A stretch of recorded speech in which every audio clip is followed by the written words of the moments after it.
मैं गागरोन का किला बोल रहा हूं। मैं राजस्थान के झालावाड़ जिले में स्थित एक पहाड़ी दुर्ग हूं। सब तरफ पानी होने की वजह से मुझे जल दुर्ग के रूप में भी जाना जाता है। मैं राजस्थान का एक ऐसा किला हूं जिसको बिना किसी नींव के बनाया गया है। मुझे सीधा नुकीली पहाड़ी पर बनाया गया है। मैं काली सिंध और आहू नदी के संगम पर बना एक बहुत ही अद्भुत और आकर्षक किला हूं।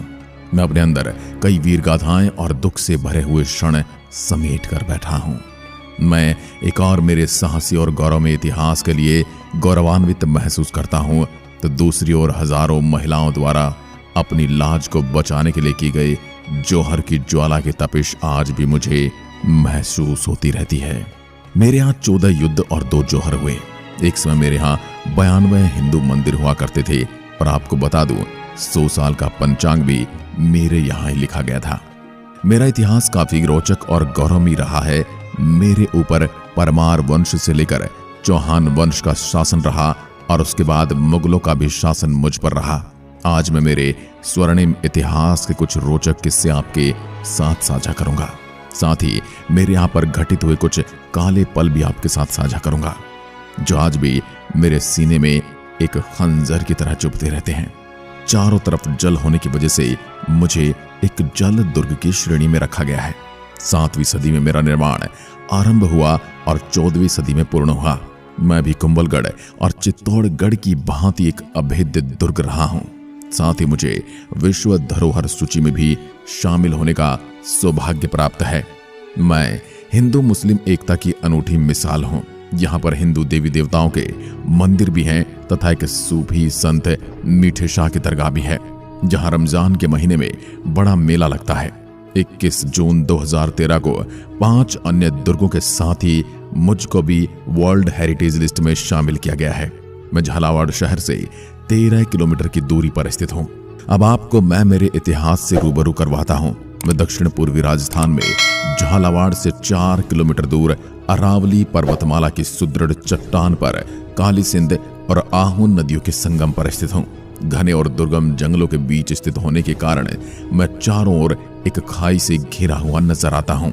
मेरे ऊपर पहले परमार राजपूतों की एक ब्रांच डोढ़ा राजपूतों का अधिकार था। मेरा निर्माण डोढ़ा राजपूतों द्वारा ही किया गया था। उनके नाम पर ही मैं डोढ़ागढ़ या घोलेरगढ़ कहलाया। 12वीं शताब्दी में डोड़ महाराज बिजल देव के द्वारा मुझे बनाया गया था, और तकरीबन 300 साल तक मुझ पर खींची ठाकुर राजाओं के द्वारा शासन चलाया गया।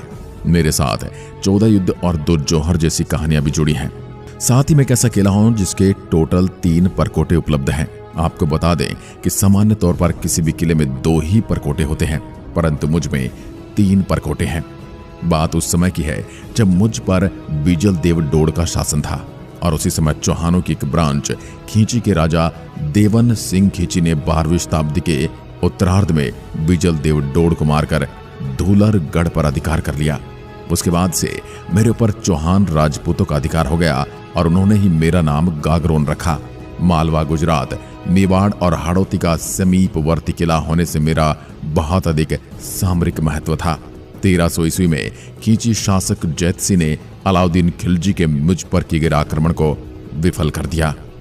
चौहान राजवंश में एक बड़े राजा प्रताप सिंह खींचे हुए, जो बाद में संत बन जाते हैं और संत पिंपा के नाम से मशहूर हो गए, और वो अपने छोटे भाई अचलदास खींची को अपना राज सौंप कर चले गए।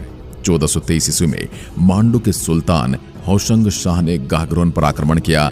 तब मेरे यहाँ के शासक अचलदास खींची ने केसरिया किया और वीरगति को प्राप्त हुए, और मेरे यहाँ की वीरांगनाओं ने जौहर किया, जिसकी आंख की ज्वाला आज भी मेरी दीवारों को तपिश महसूस कराती है। करीबन 14वीं शताब्दी के मध्य तक मैं एक समर्थ रियासत बन चुका था। इसी कारण से मालवा के मुसलमान घुसपैठिए राजाओं की बुरी नजर मुझ पर पड़ी। होशंग शाह ने 1423 ईस्वी में 30,000 घुड़सवार, 84 हाथी व अनगिनत पैदल सेना, अनेक अमीर राव व राजाओं के साथ मुझे घेर लिया। मेरा पानी से चारों ओर से घिरा होने की वजह से होशंग शाह किले में प्रवेश न कर सका, और गढ़ के बाहर पड़ाव डाल दिया।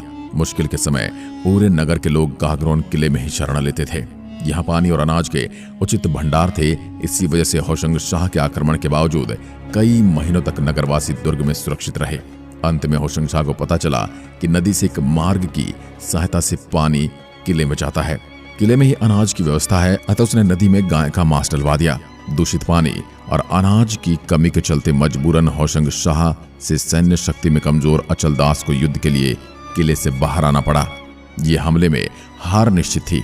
इस कारण कायरता के साथ मरने से अच्छा राजा अचलदास ने सेना सहित युद्ध करने का सोचा।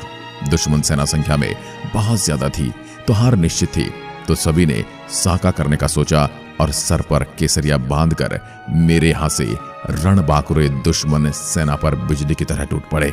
इस युद्ध में अचलदास वीरगति को प्राप्त हुए। हालांकि इस युद्ध में दुश्मन सेना के भी कई सैनिक मारे गए थे। राजा अचलदास की हार के बाद मालवा की हजारों स्वाभिमानी महिलाओं ने मुगल सैनिकों के हाथ में आने से अच्छा अपनी जान को न्यौछावर करना समझा और इस प्रकार एक निश्चित दिन सभी महिलाओं ने जौहर कर लिया। इस जौहर में राजपूत महिलाओं के अलावा अन्य जाति की महिलाएं भी शामिल थी।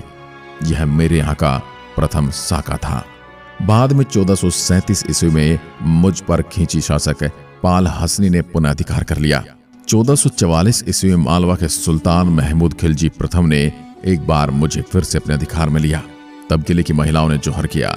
ये मेरा दूसरा साका था। उसके बाद महमूद खिलजी ने मेरे में एक और कोट का निर्माण कराकर उसका नाम मुस्तफाबाद रखा। विशाल युद्ध में जब राजा अचलदास की हार हुई और होशंग शाह ने जीत हासिल की, तो उसके बाद भी उन्होंने राजा अचलदास की किसी भी स्मृति या फिर व्यक्तिगत निवास के साथ किसी भी प्रकार की छेड़छाड़ नहीं की। इसके पीछे वजह थी खींची की वीरता। मुस्लिम शासक अचलदास खींची की वीरता से इतने प्रभावित हुए थे कि उन्होंने सैकड़ों साल किले पर राज करने के बावजूद भी अचलदास के सोने वाले स्थान में से न तो उनकी पलंग को हटाया और न ही पलंग को नष्ट करने का प्रयास किया। साल 1950 तक अचलदास खींची की पलंग उसी जगह पर मौजूद थी जहां पर जब अचलदास खींची जिंदा थे। हर शाम पलंग पर लगे बिस्तर को साफ किया जाता है। उस पलंग को व्यवस्थित करने का काम राज्य सरकार ने एक नाई को सौंप रखा था। उस पलंग के बिस्तर पर 5 रुपए रोज मिलते थे। कहा जाता कि एक दिन यह रुपए मिलने की बात नाई ने किसी और से कह दी, तब से रुपए मिलने बंद हो गए। लेकिन बिस्तरों की व्यवस्था जब तक कोटा रियासत में रही बदस्तूर चलती रही। कोटा रियासत के राजस्थान में विलय के बाद यह परंपरा धीरे धीरे समाप्त होने लगी। तदनंतर हिंदू सम्राट राणा सांगा ने पुनः मुझ पर अधिकार कर मुझे मेदिनी राय को सौंप दिया। 1532 ईस्वी में गुजरात के बहादुर शाह, 1542 ईस्वी में शेरशाह सूरी, 1562 ईस्वी में अकबर ने मुझ पर आधिपत्य स्थापित कर लिया था।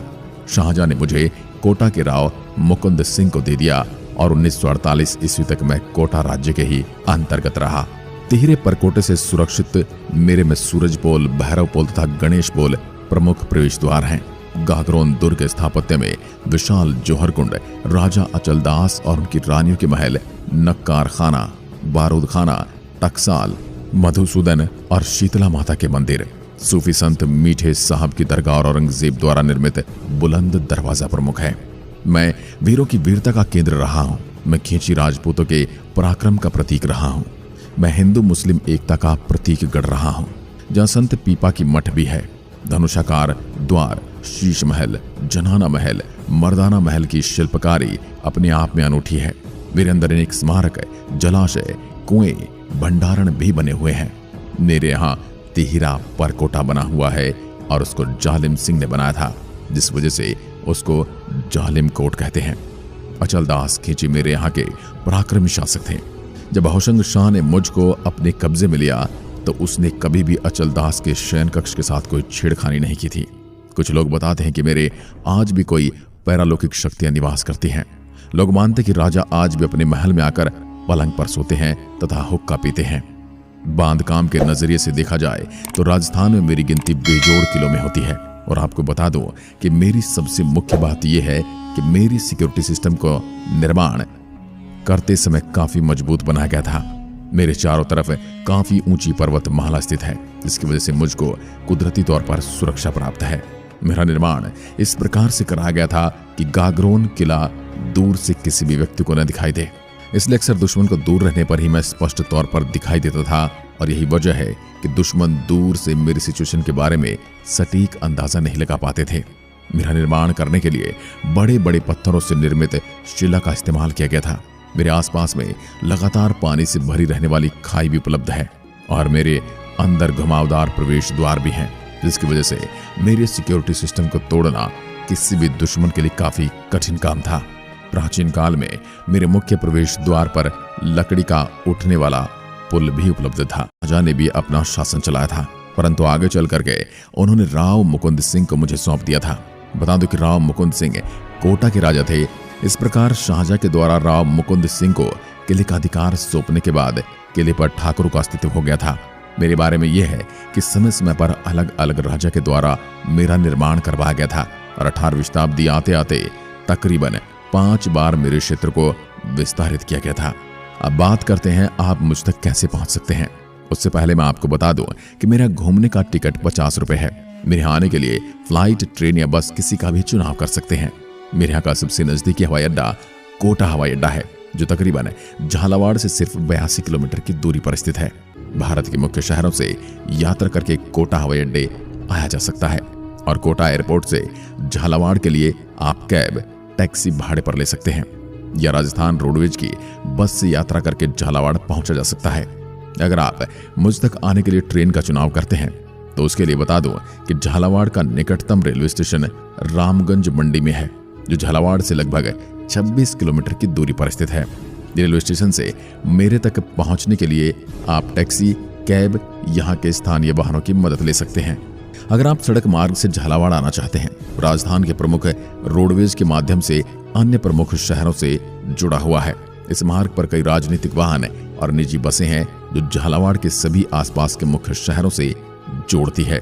वहां से आप अपनी कार या फिर टैक्सी से आप मुझ तक पहुंच सकते हैं। मेरे यहाँ घूमने का सबसे अच्छे समय की बात करें तो मेरे यहाँ आने के लिए सर्दियों के महीनों के दौरान यानी अक्टूबर, फरवरी का समय सबसे अच्छा समय होता है, क्योंकि इस दौरान मौसम दिन में काफी अच्छा रहता है और रात सर्द होती है। झालावाड़ शुष्क जलवायु के साथ एक बहुत गर्म क्षेत्र में स्थित होने की वजह से गर्मियों के मौसम में यहाँ की यात्रा करना उचित नहीं है। तो जहां तक हो सके